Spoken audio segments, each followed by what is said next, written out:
Bismillahirrahmanirrahim. Assalamualaikum warahmatullahi wabarakatuh. Bagaimana kabarnya anak-anak? Mudah-mudahan masih tetap semangat ya. Kita masih belajar dari rumah, pembelajaran dilakukan secara online. Baiklah, untuk kelas 12 kita akan melanjutkan materi bab 4. Setelah sebelumnya kita membahas tentang apa itu negara kesatuan ya. Kemudian konsep negara kesatuan. Nah, sekarang kita akan melanjutkan materi di halaman 100 ya. Kamu bisa lihat buku paketnya. Halaman 100, ini materi bab 4, lanjutan dari pembahasan pada video sebelumnya.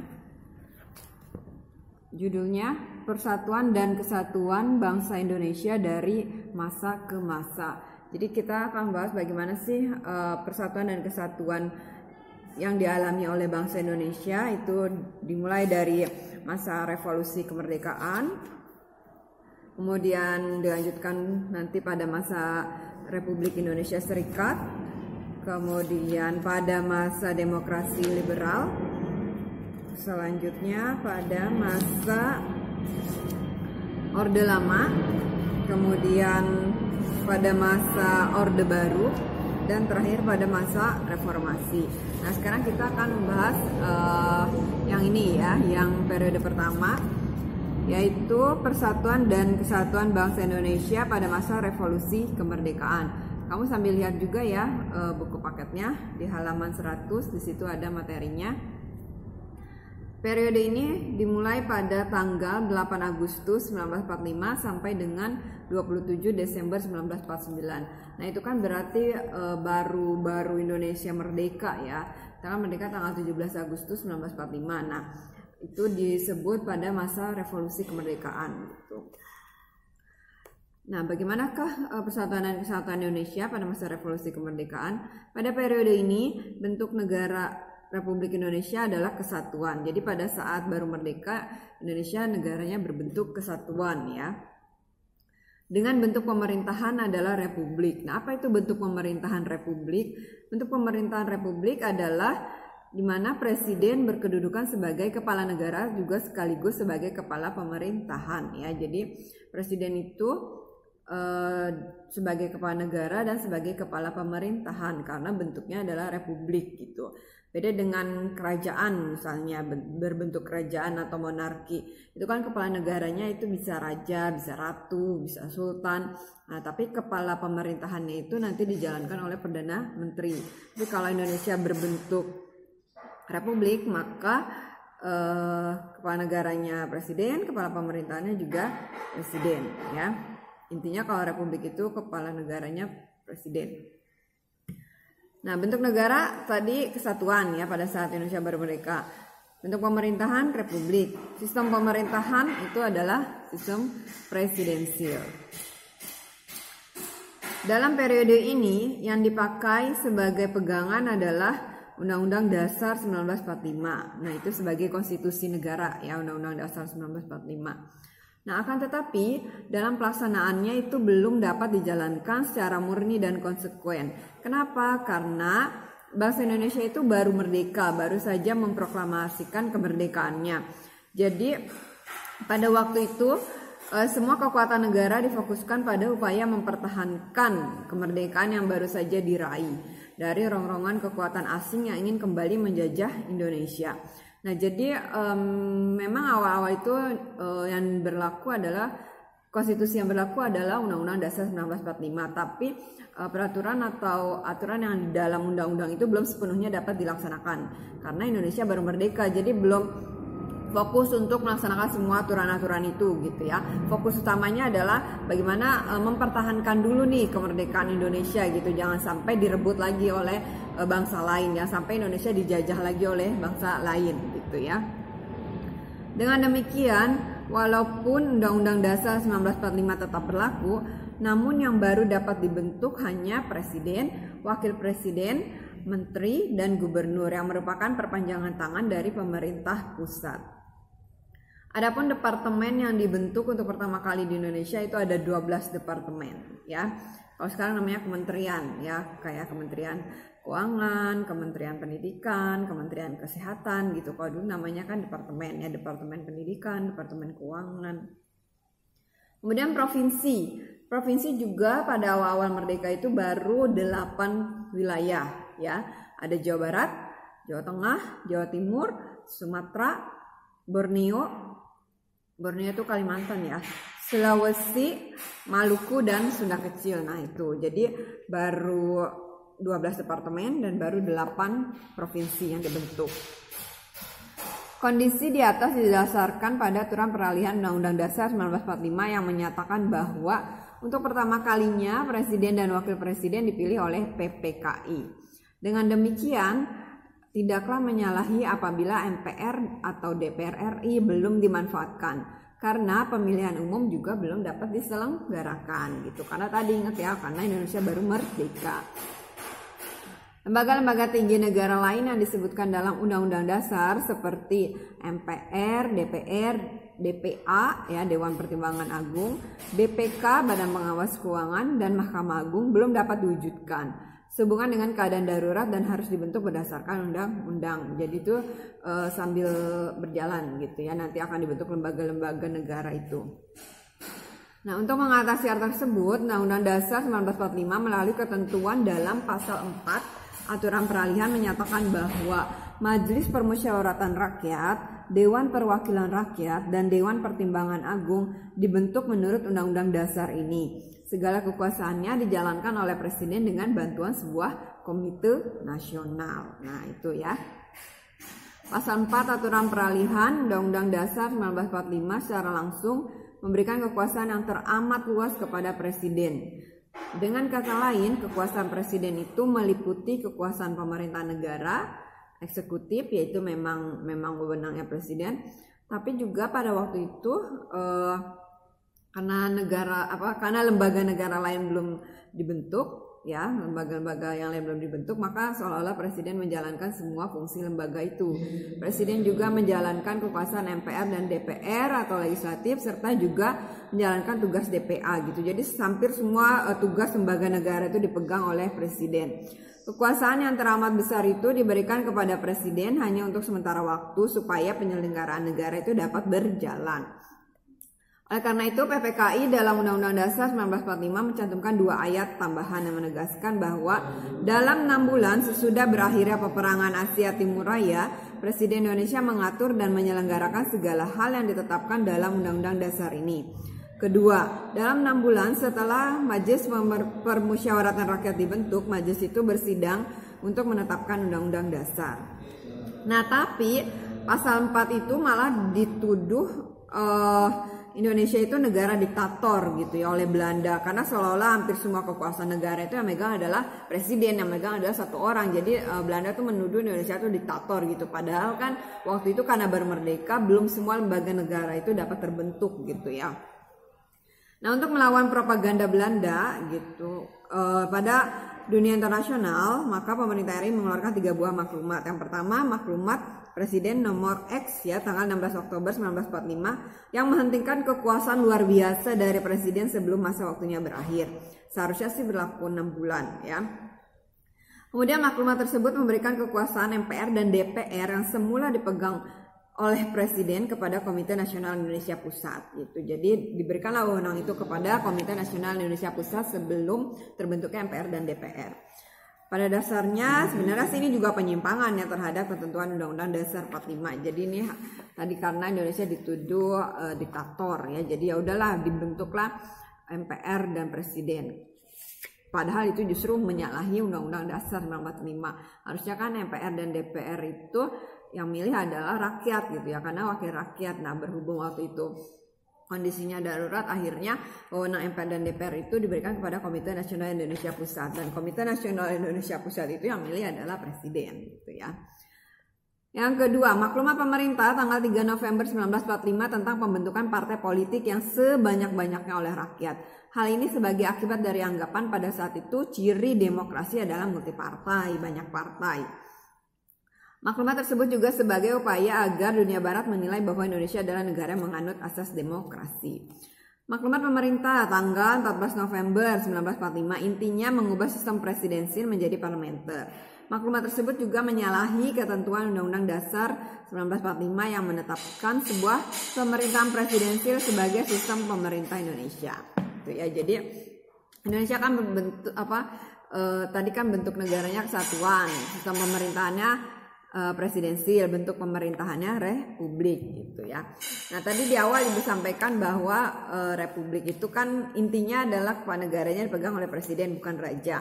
Nah sistem pemerintahan nih ada dua kan, ada presidensil, ada parlementer.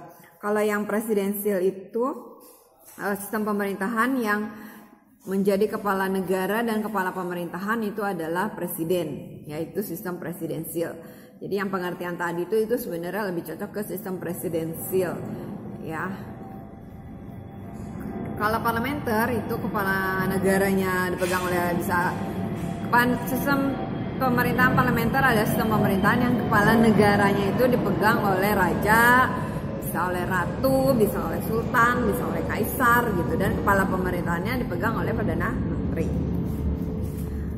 Itu ya, paham ya. Jadi Indonesia kan sistemnya presidensi berdasarkan Undang-Undang Dasar 1945. Nah, tapi di maklumat tanggal 14 November ini malah merubah presidensil menjadi parlementer. Ketiga, maklumat di atas memberikan pengaruh yang cukup besar terhadap sistem ketatanegaraan Indonesia.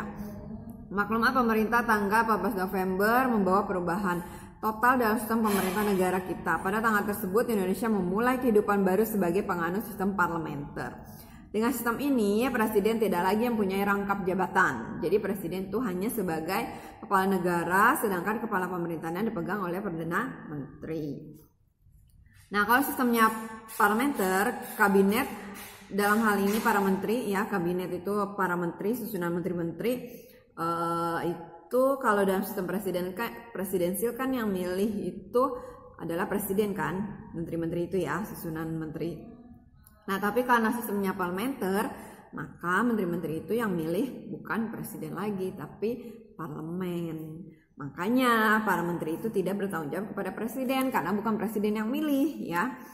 Karena bukan presiden yang milih, nah para menteri itu atau kabinet itu bertanggung jawabnya kepada DPR. Nah, pada saat itu kekuasaan DPR kan dipegang oleh BPKNIP ya, Komite Nasional Indonesia Pusat. Badan Pengurus Komite Nasional Indonesia Pusat.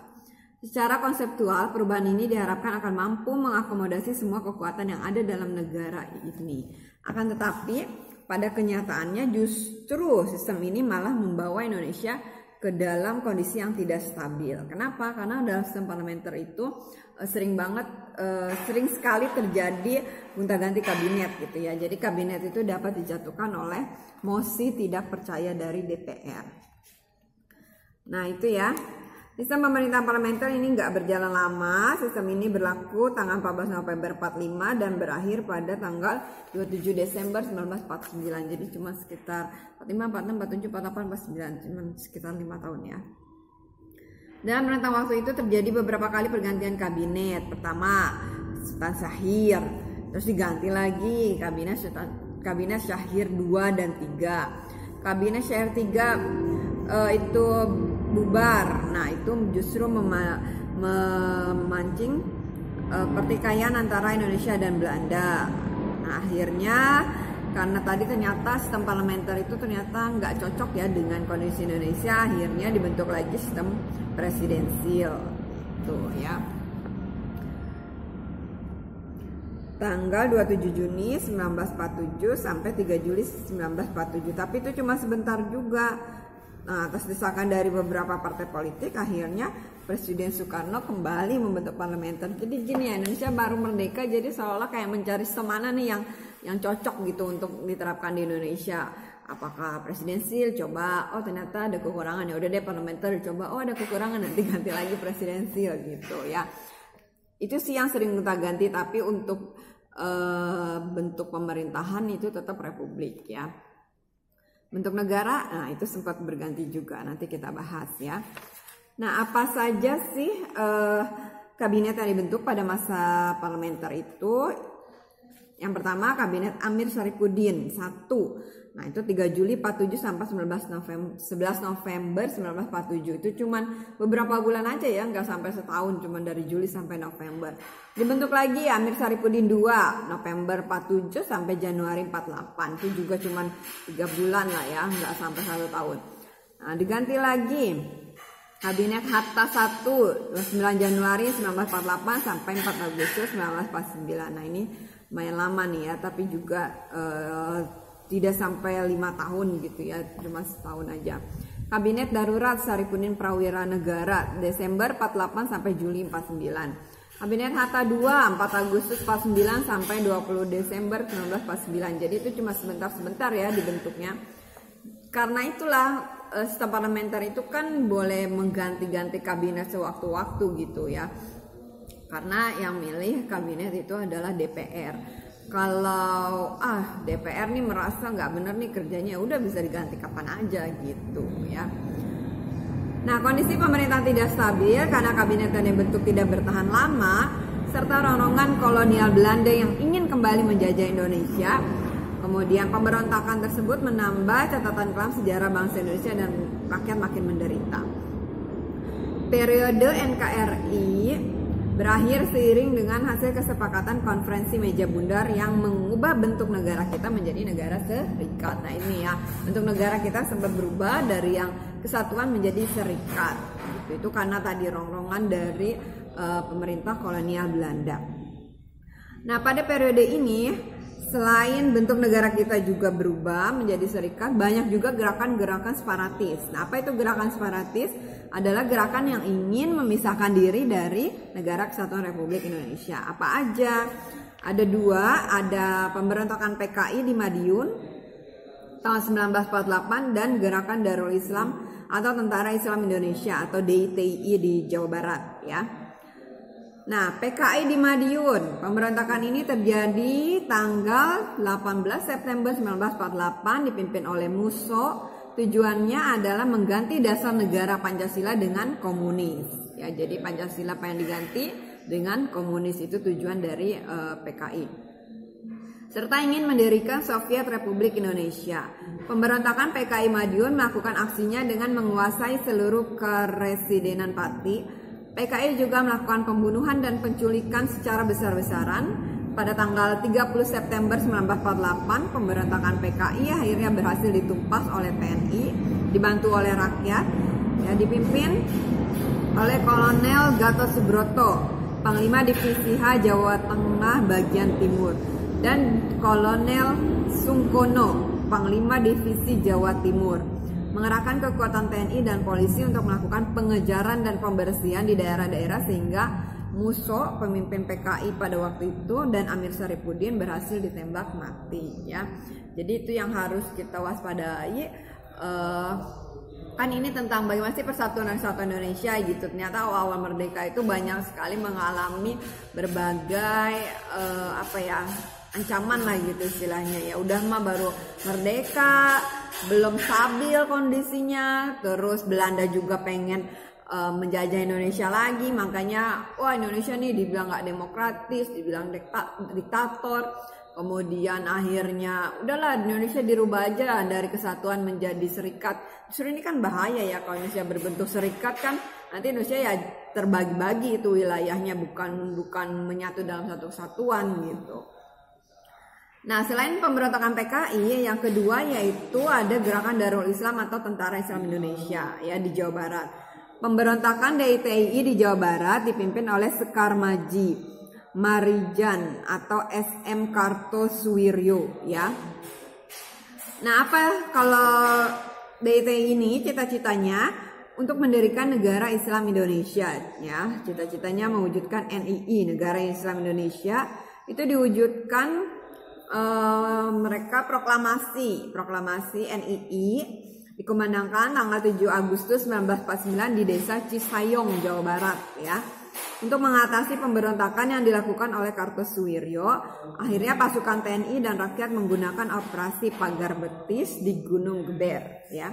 Akhirnya tanggal 4 Juni 1962 Kartosuwiryo berhasil ditangkap dan dijatuhi hukuman mati gitu ya. Jadi walaupun banyak pemberontakan gitu, intinya kalau rakyat bersatu, kemudian TNI juga yang memimpin, rakyat membantu, segala pemberontakan itu bisa ditumpas gitu ya, bisa diatasi gitu. Para pemimpin pemberontakan itu akhirnya dijatuhi hukuman mati gitu. Nah, mudah-mudahan paham ya sampai sini. Itulah Persatuan dan Kesatuan Indonesia pada masa awal-awal merdeka gitu. Intinya awal merdeka itu Indonesia baru merdeka, lembaga negara belum banyak terbentuk, kemudian banyak mengalami berbagai ancaman atau gangguan gitu ya yang ingin merongrong Persatuan dan Kesatuan Indonesia. Tapi karena rakyat Indonesia kemudian TNI juga bersatu, akhirnya segala gangguan itu bisa teratasi gitu ya. Mudah-mudahan dapat dipahami. Kalau ada yang tidak dimengerti silahkan bertanya, nanti sampaikan di WA grup masing-masing ya. Nanti kita akan lanjutkan pada masa Republik Indonesia Serikat. Jadi sekian dulu Persatuan dan Kesatuan Indonesia pada masa revolusi kemerdekaan. Terima kasih atas perhatiannya. Wassalamualaikum warahmatullahi wabarakatuh.